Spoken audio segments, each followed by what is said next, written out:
Kung ang isang lalaki ay magnakaw ng isang baka o ng isang tupa at patayin o ipagbili, ay kanyang pagbabayaran ng 5 baka ang isang baka at ng 4 na tupa ang isang tupa. Kung ang isang magnanakaw ay masumpungan na naninira at masaktan na anupat namatay, ay hindi aaariing mamamatay tao ang pumatay. Kung sikatan siya ng araw, ay aariin siyang mamamatay tao.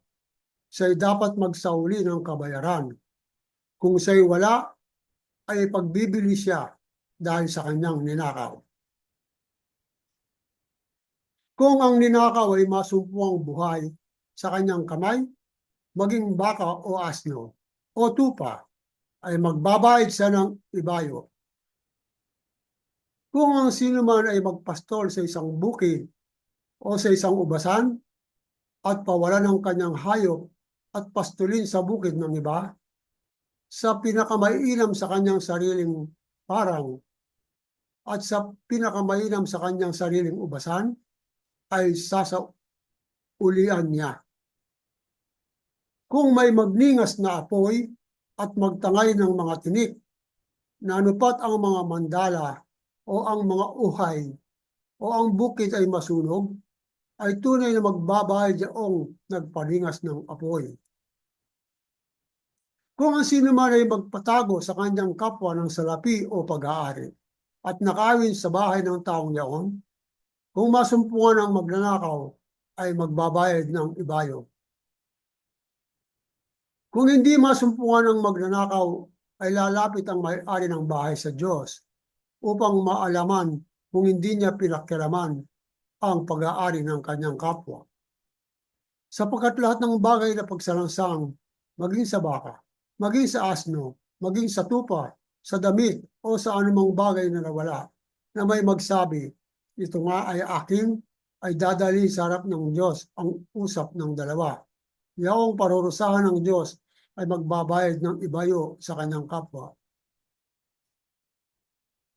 Kung ang sino may maghabilin sa kanyang kapwa ng isang asno o ng isang baka o ng isang tupa o ng anumang hayop at mamatay o masasaktan o maagaw na walang nakakakitang sinuman, ay pamamagitanan silang dalawa ng pagsumpa sa Panginoon kung hindi niya pinakialaman ang pag-aari ng kanyang kapwa at tatanggapin ng may-ari at siya hindi magsasauli.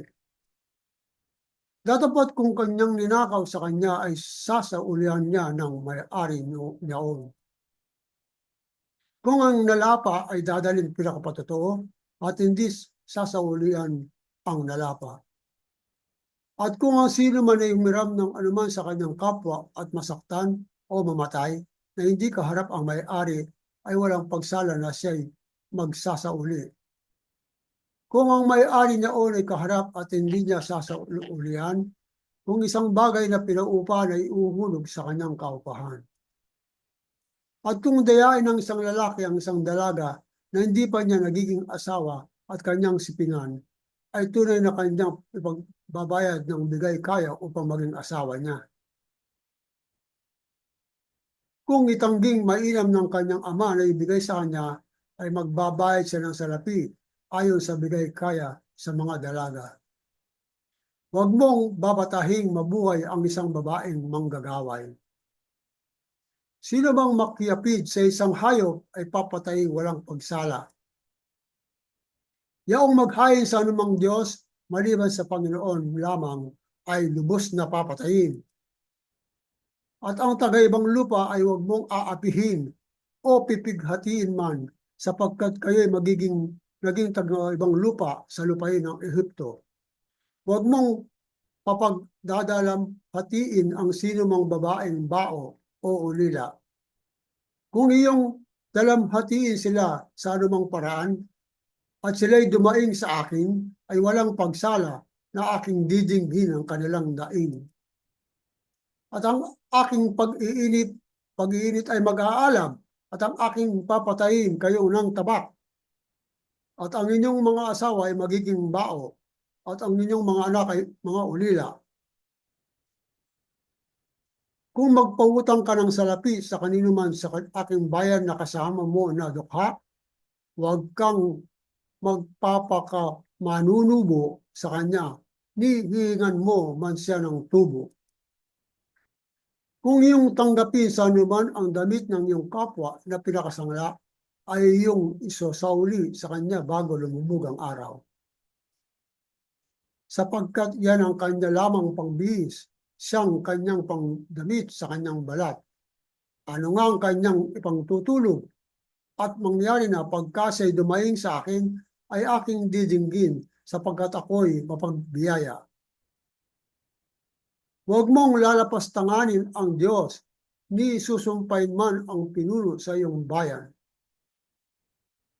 Huwag kang magmakupad ng paghahandog ng iyong mga ani at ng tulo ng iyong mga pigaan. Ang panganay sa iyong mga anak na lalaki ay ibibigay mo sa akin. Gayon din ang gagawin mo sa iyong mga baka at sa iyong mga tupa, 7 araw na mapapa sa kanyang ina, sa 8 araw ay ibibigay mo sa akin. At kayo'y magpapakabadal na tao sa akin, na anupat huwag kayong kakain ng anumang laman na nalapa ng ganit sa parang, inyong ihahagis sa mga asno.